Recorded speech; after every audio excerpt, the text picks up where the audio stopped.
Pessoal, beleza? Hoje vamos fazer aqui mais um autovlog. Hoje para a gente falar um pouquinho a respeito do Leon Perlé, meu Peugeot sem nome, meu 308 THP Flex, ano 2016, aliás, modelo 2016, grife. Bom, esse vídeo é para a gente falar a respeito dos 10 mil quilômetros dele comigo. Olha lá, eu peguei ele com 3.400, hoje ele está com 14 mil, a gente está na reserva, ele avisa nos dois lados. Bom, vamos lá. O que eu posso dizer a respeito desse carro em 10 meses, 11 meses e esses 10 mil quilômetros rodados? É um excelente carro, tá? Eu gostei muito do carro. Se eu soubesse que esse carro era tão bom, eu teria tido um carro desses muito antes, tá? Muito antes mesmo, ou o C4 Lounge, o 408, que os três carros são iguais. Porque é muito bom, tá? É um carro que ele tem uma potência muito adequada, ele tem uma força muito boa. Meu carro está imundo por dentro e por fora, porque eu uso meu carro. E não tenho tido tempo de lavar ele. É um carro muito confortável, muito potente, que não é econômico, eu quero deixar isso bem claro, tá? Então, assim, um baita carro, um puta carro. Eu fiquei surpreso com o atendimento da concessionária aqui de Juiz de Fora, né? A Peugeot Saint-Germain, que foi maravilhosa no atendimento, foi muito boa mesmo, até hoje. Eu gosto muito de lá, porque eu nunca fui tão bem atendido, então eu tenho que ressaltar essa parte, né? Tô aproveitando que hoje eu tô sem o negócio da sonda da cirurgia para poder falar direito com vocês. E tem sido uma convivência muito boa, tá? Muito boa mesmo. Tudo nele é muito bem ajustado, né? Então, principalmente a posição dirigida desse carro eu acho muito boa. Bom, poderia ser um pouquinho mais baixo, mas ele está numa altura ainda adequada, né? Ele está ainda numa altura adequada e ele infelizmente está seguindo já os conceitos da moda no momento. Uma característica que é maravilhosa nesse carro, eu vou ligar novamente para poder abrir aqui o teto dele, é a visibilidade, né? Os vidros dele são muito grandes, né? Você consegue enxergar tudo muito bem, inclusive a parte de trás. Aí tô eu. Então funciona muito bem. Inclusive esse espelho retrovisor fotocrômico é muito interessante, tá? Sabe por quê? O que acontece? Até mesmo quando muda a questão do sol, né, de o sol ficar mais forte vindo na traseira, ele escurece. Até mesmo agora, tá? Se eu ligar o carro, ele vai escurecer um pouquinho aqui. Ele funciona muito bem. O do Jetta da minha mãe já não funciona bem assim, tá? Aliás, eu acho que aquela merda nem funciona. Desde que o carro é novo, às vezes o farol alto bate no espelho do carro dela. E o negócio não faz nada. Esse daqui, bateu o farol alto, ele brilha na sua cara, aí ele vai diminuindo, né, a força, né, do farol até ficar dois pontinhos amarelos na frente do carro, ao lado, né, você vê aquilo escurecendo assim rápido, né, então é muito, muito interessante essa questão. Os espelhos têm um tamanho bom. Esse espelho aqui levou uma porrada, né, que eu falei pra vocês, né, que uma merda de um HB20 com uma garota bateu no meu espelho. O espelho dela virou pó. Ele quebrou isso tudo. Só ficou a base da carcaça. O meu espelho ficou aqui íntegro. Eu só tenho que arrumar, se vocês repararem aqui, ele ficou meio desalinhadinho aqui essa parte. Estão vendo? Ó? Essa parte aqui eu quero ver se eu arrumo ela. Mas o espelho resistiu tranquilamente. A parte principal, que é a função dele, né? Aqui, deixa eu ver se eu... É que toda hora tem que manter a ignição ligada no carro. Eu não quero que o rádio ligue. Ó, continua fechando tranquilamente e abrindo. Então, nada aconteceu com o espelho, né? Pelo menos essa parte é positiva. Foi resistente, carro francês não aguenta porrada? Não, aguenta. A transmissão é maravilhosa, de uma maciez ímpar, tá? Trabalha muito com conversor de torque, isso a gente tem que deixar claro.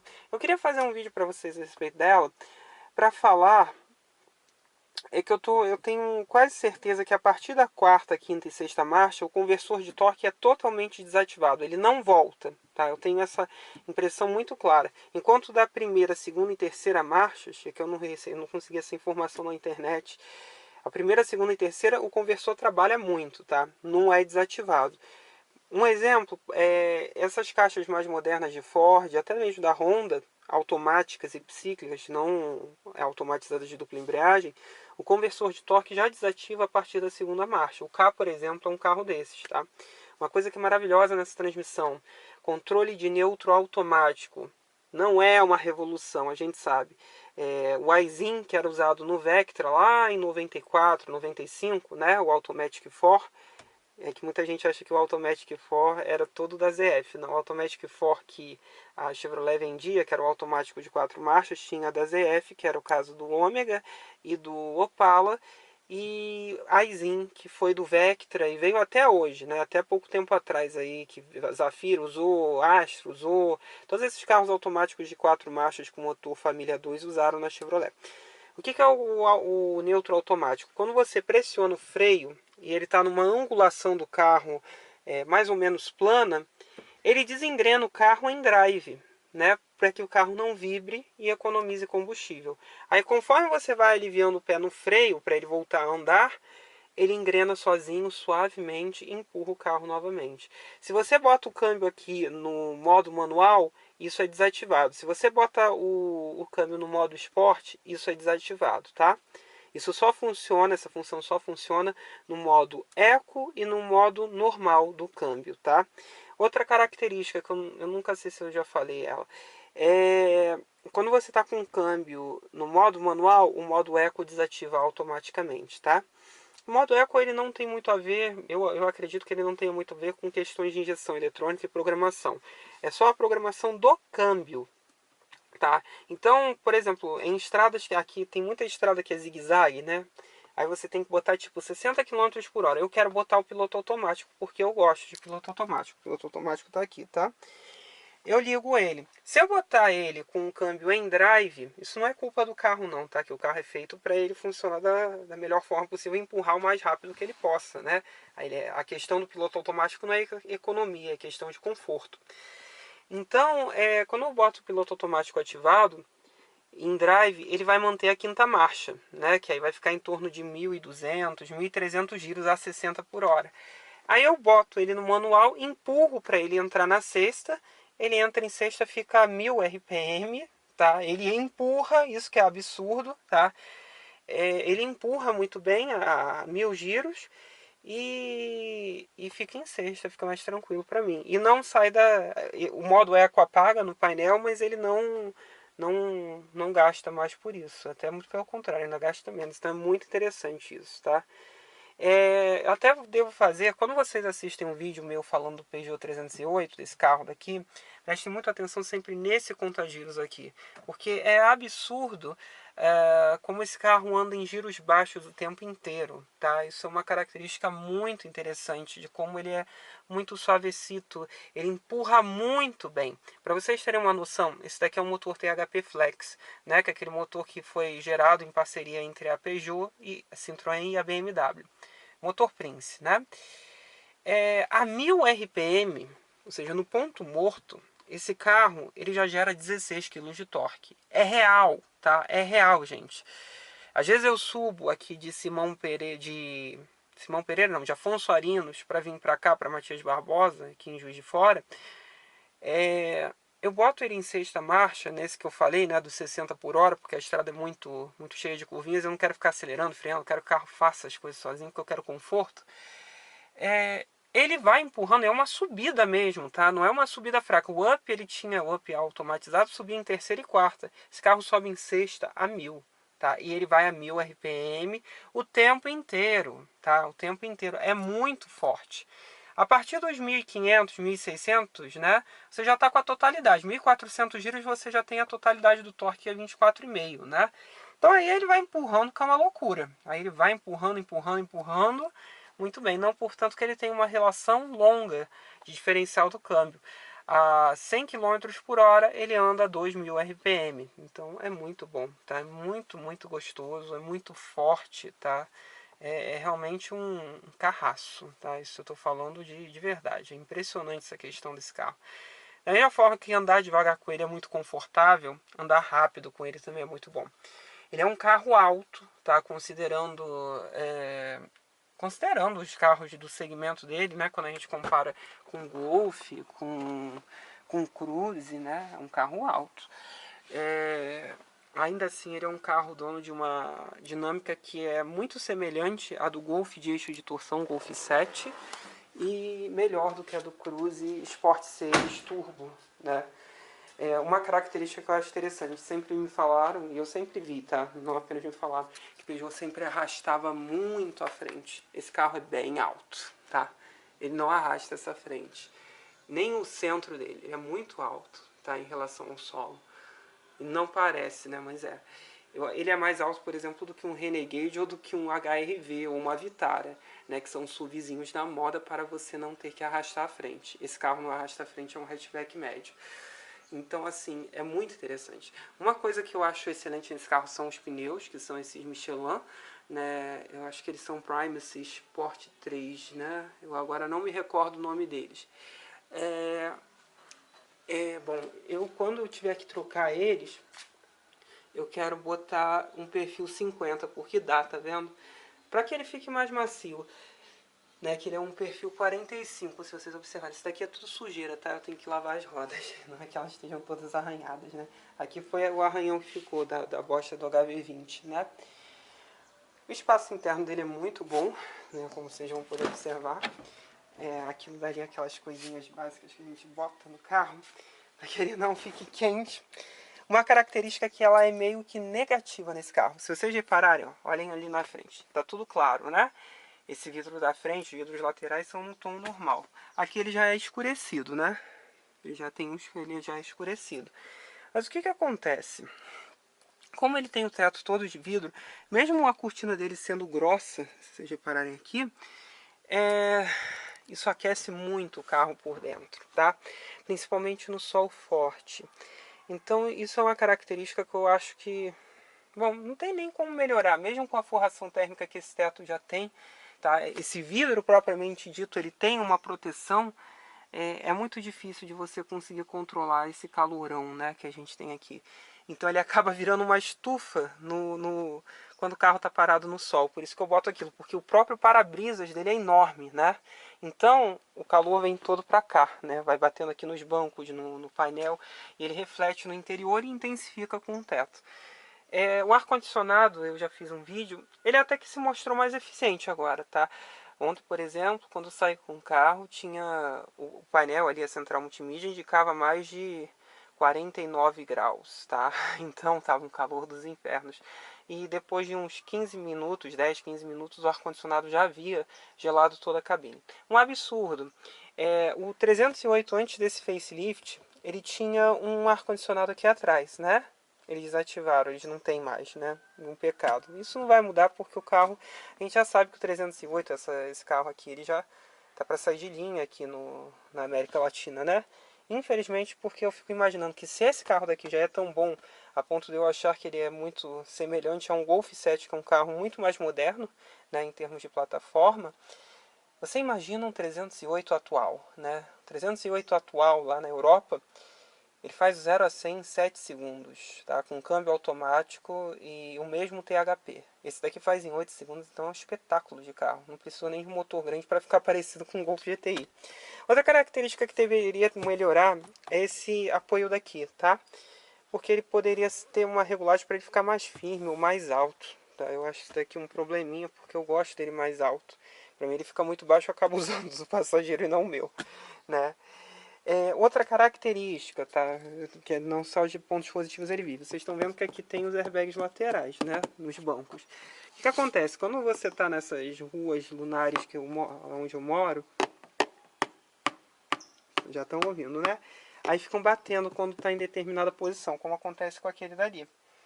Então, o que eu acabo fazendo? Eu acabo prendendo os cintos aqui atrás para ele não bater nos acabamentos, para não fazer barulho. Isso era algo que poderia ter sido melhor executado, né? Num carro desse padrão e num carro tão bom quanto esse, né? Mas assim, é curioso, né? Tem regulagem de altura também, né? Obviamente, airbag de cortina também lá na frente, né? Vocês estão vendo, né? E o duplo, obviamente, porque é obrigatório. Mas assim, tem sido uma experiência boa. Deixa eu sair aqui. Tá sujo, muito sujo. A mala é uma parte muito legal, tá? Que é muito grande para um carro hatchback, né? Isso eu uso muito a mala do meu carro, só vocês veem a quantidade de bolsas que estão aqui. Aqui tem um negocinho que eu acho legal, tá? Tem iluminação e tal. Você abre assim, ó. Você abre, peraí. Aqui ele não é que nem o do Jetta que tem tipo uma travinha. Vou botar aqui, peraí, gente. Foi posto aqui. Aí ele segura o tampão, você tem acesso aos steps. Eu acho uma coisa errada que eu acho que aqui tinha que ter aquele ferro para prender melhor, né? Isso seria mais adequado, né? Mas é um step de tamanho bom, não é step de bicicleta, não. Isso é uma característica interessante, né? Ele é todo forrado, obviamente, né? Até pelo tipo de carro que é. Você vê a largura desses pneus, né? É largo pra caramba.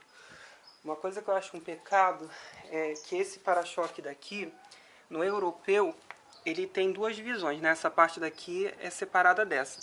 Nessas versões da América Latina, ela é uma peça única. Eu queria trocar essa parte daqui para botar do GTI, né? 308 GTI, que tem os dois escapes aqui, né? Que eu gosto. A Saint-Germain, né? Que é a concessionária que eu falei que eu gosto muito. Aqui de Juiz de Fora. Então, assim, nesses 10 mil quilômetros, tem sido um carro excelente, um carro muito bom, tá? Um carro que eu gosto muito, que tem seus problemas, tá? Qualquer carro sempre vai ter, nada tem como agradar a gente 100%, entendeu? O tempo inteiro. Mas são detalhes que são muito pequenos para a qualidade geral do carro, tá? É muito gostoso de dirigir, muito cômodo, muito bom, tá? Um carro e de uma dinâmica que eu fico assim estupefato. Fazendo uma comparação rápida, né? Botando Cruze Sport 6 1.4 turbo e Golf Highline 1.4. Bom, quanto a questão dinâmica, o 308 é superior ao Cruze. Eu acho que em estilo eu gosto mais do Cruze, tá? Particularmente esse Cruze atual eu gosto muito. E daqui a pouco tá morto também, né? Pela moda. O Golf, o que acontece com o Golf? O Golf ele tem uma dinâmica muito parecida com esse carro. A pouca coisa superior quando com eixo de torção. Se for o modelo que tem a suspensão independente na traseira, não. Aí é superior de fato. Mas se for eixo de torção, esse carro equivale muito parecido com o Golf 1.4 turbo. Em desempenho é uma disparidade enorme quanto a 1.4 turbo, tanto do Cruze quanto do Golf. Esse carro anda muito mais. São 173 cavalos contra 150 cavalos e 153 dos outros dois. Então esse carro anda muito mais, tá? E um torque muito mais onipresente, né? Apesar dele ser mais pesado também, tá? Esse carro daqui pesa em torno de 200 kg a mais que o Golf. E acredito que também seja mais ou menos isso quando comparado ao Cruze, né? A transmissão equivale à do Golf, é a mesma, né? A Zinc de 6 marchas, eu acho ela melhor do que a da Chevrolet. A Chevrolet é muito temperamental aquele câmbio, mas é muito, muito boa, né? Como eu já disse para vocês. Então, se eu teria novamente um 308 depois desses 10 mil quilômetros aí, acho que sim. Eu deveria ter conhecido esse carro antes para ter um carro desses antes, porque com certeza eu o teria, porque é muito bom, tá? Qualidade, dirigibilidade, conforto, tudo é muito bom, tá? É muito bom mesmo, né? Talvez uma coisa extra que eu vou falar, a direção dele é muito direta, isso é ótimo pra gente que gosta de dirigir, tá? Vira muito pouco nas curvas, excelente. Só que ela tem a característica de transmitir tudo, mas absurdamente tudo. Se você passar em cima de uma formiga, você vai sentir no volante, tá? Isso não é ruim, tá? Isso não é ruim, porque quem gosta de dirigir gosta de sentir onde está pisando. Mas eu acredito que se ela conseguisse passar um pouquinho menos, mas muito pouco menos, coisas assim, do solo, seria melhor, tá? Eu acho que sim. Porque principalmente em ruas de asfalto lunar, você vai sentindo cada buraco no volante do carro. Tá? Não é culpa do carro, porque é um carro muito bem feito. É culpa da merda de rua que a gente tem, tá? Isso vamos deixar claro, tá? Isso daí não é culpa do carro. Mas na hora que você entra numa estrada, é maravilhoso você ter um volante tão tão responsivo a você, né? Que não te deixa parecendo que você está dirigindo um carro de videogame, né? Um carro que transmite muito bem tudo. Não sinto falta das pedal shifts não, tá? Porque o câmbio é muito bem resolvido. Quando o câmbio é bem resolvido, você acaba nem usando o modo manual, né? Tem essa questão. Então é isso, pessoal. Acho que eu falei de tudo.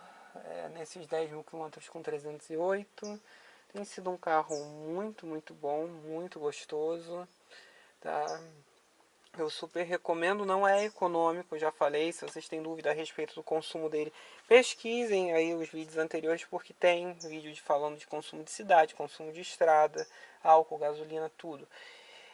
Só botar aqui mais um ponto e vírgula que eu me lembrei. A diferença de consumo dele com ar-condicionado ligado e ar-condicionado desligado, tanto no ciclo urbano quanto no ciclo de estrada, fica em torno de 1 km por litro na cidade e de 1,5 km por litro na estrada, tá? Eu fiz a questão de descobrir isso agora há pouco tempo, né? De testar para ver a diferença que daria. Esse ar-condicionado ele puxa e não tira a potência do motor, mas ele aumenta bastante o consumo, que eu acho curioso para um carro moderno, né? Um carro moderno. Mas enfim, é um baita carro e o consumo dele reflete a qualidade dele, né? É inevitável, né? Você tem um consumo maior para o desempenho que você tem a mais. Então é isso, pessoal. Curtam, compartilhem, discutam aí embaixo, se inscrevam no canal. Se vocês têm alguma dúvida, postem aí embaixo que com o tempo eu vou respondendo. Vamos fechar aqui o teto solar dele. É isso então, pessoal. Valeu! Fechando, fechou.